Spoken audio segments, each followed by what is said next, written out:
And now, ladies and gentlemen, introducing first, fighting out of the blue corner, wearing black with orange, weighing 140 pounds, with a professional record of 2 losses and 1 bout even.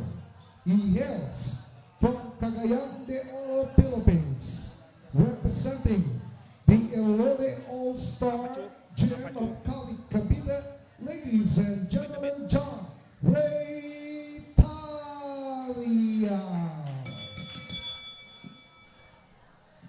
And his opponent across the ring, fighting out of the red corner, wearing white with black, also weighing 140 pounds, with a professional records of 2 wins coming by way of knockout. He hails from Turkey, representing the Elode Fight Team of Paranaque City. Ladies and gentlemen, Onur Auzel.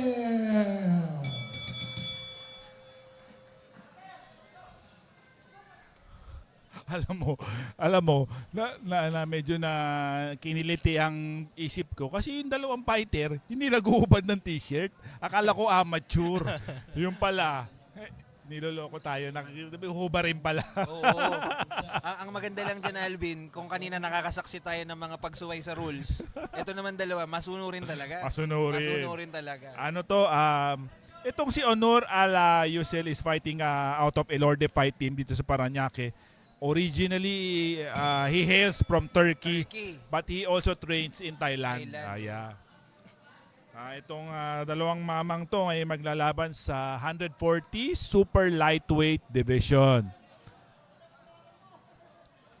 Counting background lang kay Tariao, he has fought sa 140 and other weights na rin. Tapos, ang mga talo niya ay mix ng decision tsaka TKO. So it means Baka babawi din ito. hindi rin push over tong Kay Uzel naman, this is a test kung mako-continue niya yung kanyang winning streak. under the guidelines of Elorde Fight Team na pala to si Uzel. Oh. Pag nakikita mo ito sa training, talagang focused eh. Hindi ko alam kung factor dahil he is a foreigner kasi wala siya masyadong kinakausap. Pero when you observe him sa training, talagang focus na focus. Gusto mo ba sagutin kita? Oh, kamusta ba ang anong Siguro natatakot yung mga kababayan natin kausapin siya. Nosebleed yan. Sigurado. Yan ang experience ko. Ikaw, ano yung experience mo? Di ba tama? Siyempre, bakit ko siguro sabihin ng kababayan, bakit ko kausapin to? Pahirapan ko sarili ko. English to. Wala sa oras na mag-sparring ng English. Kidding aside talaga yung mga ganyan natin. Pero medyo nagtatansyahan tong dalawang 140 na mga fighter natin. Pero kanina, like what I have been telling you, Alvin, kita mo yung disiplina sa galaw ni Uzel eh.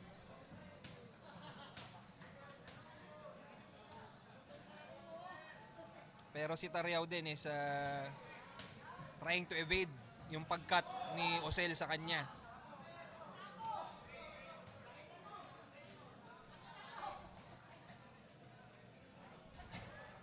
Uzel is doing a great job trying to trap Tariao sa ropes. Pero elusive din yung Tariao medyo Kasi papainin ka niya. Pero, babato, oo. So far, nagkakatagisan silang dalawa. Tingnan lang natin kung sino mananaig sa game plan. Mga ano na naman to, no? Alvin, big boys na naman. Yeah, definitely. 140. Tsaka medyo masaya tayo pag may mga ganyang laban dito sa atin. Mas ibig sabihin, mas lumalawak yung ating mga scope ng natin, variety. boxing. Oo, tama.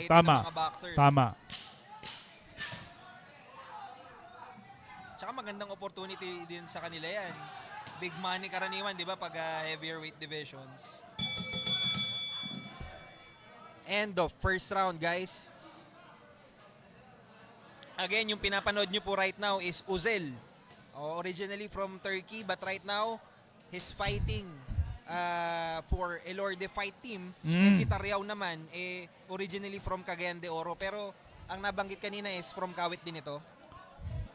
Hindi, ayoko nga magsalita dahil sabihin baka bias ako sa Cavite. Alam mo bakit? From Elorde Kawit All-Star. All-Star. Oo. Elorde versus Elorde. Oo, tsaka yung boxing, yung trainer niya, hindi nyo na naalala, Rocky Lauro. Isa sa pinakamatibay na boksingero natin. Nung henerasyon namin.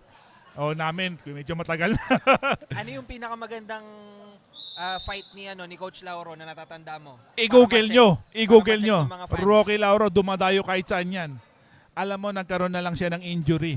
Eventually, nakapagpatigil sa kanya sa pagbaboxing. But, sana nakatravel yan. Pag yan ang kinalaban mo, dogfight, alam ng boksingero at alam ng boxing community pag sinabing, it Lauro will be a dogfight against Rocky Lauro.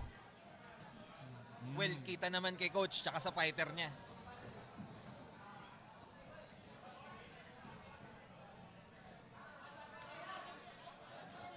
Yung third man in the ring natin, medyo veterano na yan. Medyo may edad sa akin ng konti na si Noel Haduka.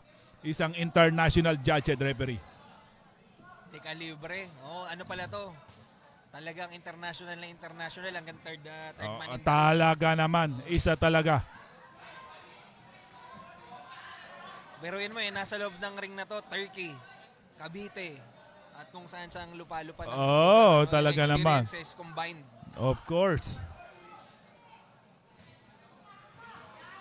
So ngayon, nakikita natin, nasa red corner yung dalawa, nagbabatuhan.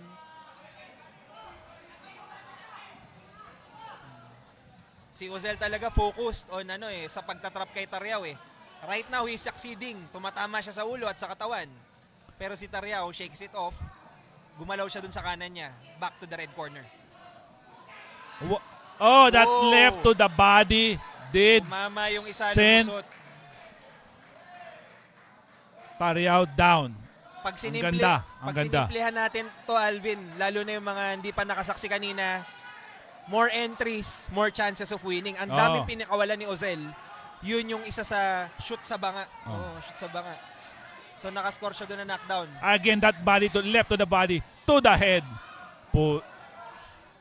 Tignan ako makapagmura. Pero may ano pa rin Makikita mo kay Tariao, may laban pa. Kasi bumigay Lumalaban siya. pa. Bumigay ng lumalaban. dalawa. Let's see guys kung makakabawi dito si Tariao dun sa kanya knockdown. Nakakabilib din yung tibay ni Tariao, Hindi biro, tamaan sa katawan. Actually, bumalik siya. After niya bumaksak, bumalik siya ngayon.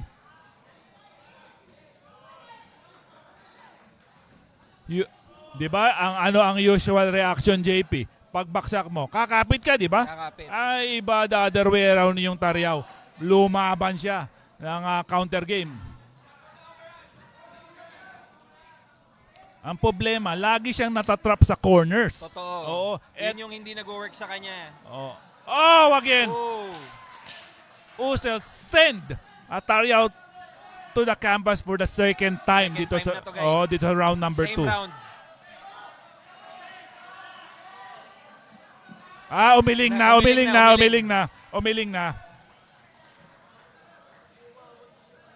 So Alvin, mukhang hindi lang talaga sa English ni Uzel yung pagkailang, may resulta rin talaga yung training. Sabi sa'yo observation pa lang talagang Yes. Man on a mission I give praise to Uzel for, sabi nga natin baka yung conditioning factor it will be napakalaking factor dito sa 4 round na laban niya. Kita mo yung bata, walang hingal. Totoo. Walang hingal kasi kondisyon Chill na chill lang. I'm giving also credit to Tariao. Totoo. Kasi lumaban siya. I want boxers talaga na hindi yung biglang titiklop na lang.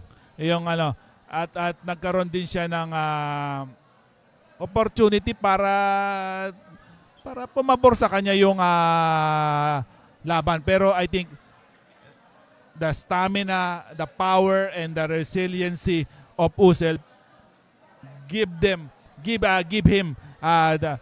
the knowledge to have this win dito sa laban na to. Totoo, Alvin. Talagang magandang laban na yung pinakita ng dalawa. Nagkatalo lang talaga sa strategy.